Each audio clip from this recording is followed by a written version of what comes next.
In this video, I would like to talk about the conjugations けど、けれど、けれども, and が. Conjugations are used between nouns, phrases, clauses, sentences, and even paragraphs. If you need to review these conjugations, please see page 60 of the grammar textbook.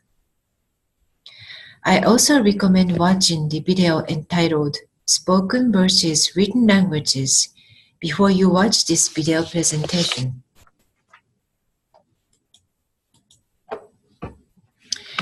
This slide shows the degrees of formality of these conjugations.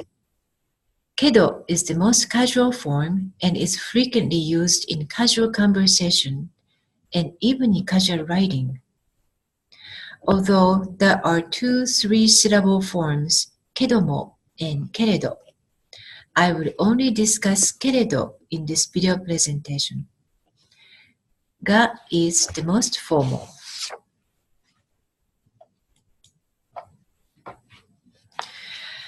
Please look at the first example sentence. 今日は暑いけど、明日は涼しいらしい。けど is used between the clauses and it is used in casual conversation and writing. When you change けど to けれど, it will be less casual and けれども is more formal than けれど. When you write a sentence using the conjugation けど, けれど or けれども, a totem or phrase divider is often used after the conjugation.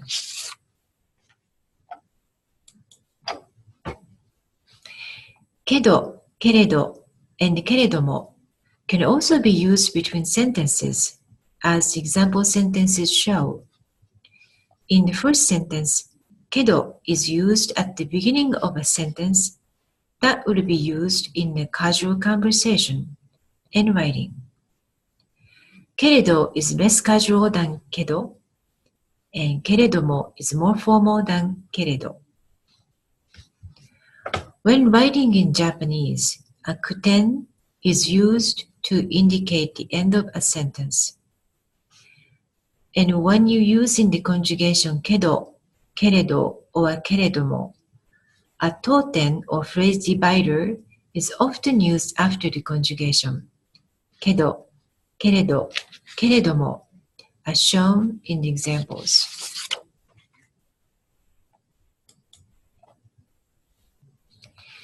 The conjugation が is quite formal.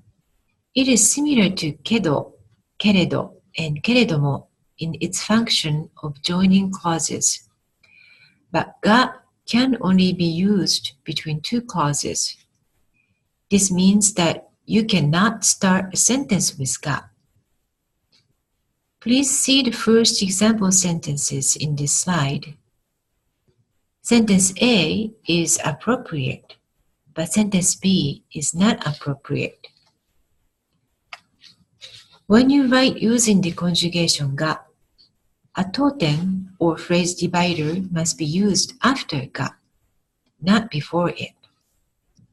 The example sentence C is not appropriate because a totem is placed before the conjugation が.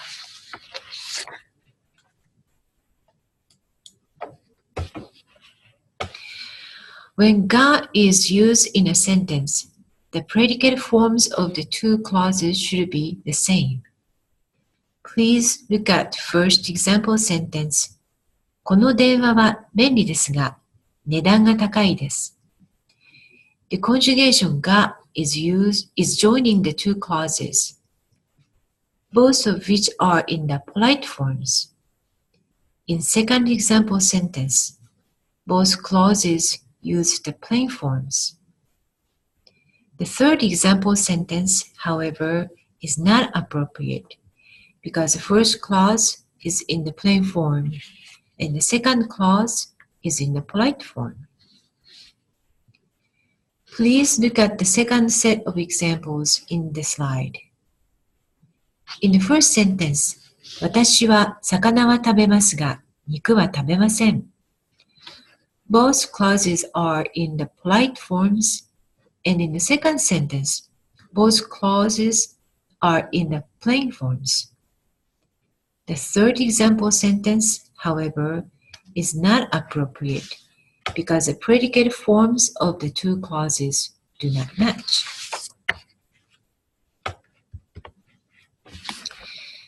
This set of example sentences exhibit the same rules.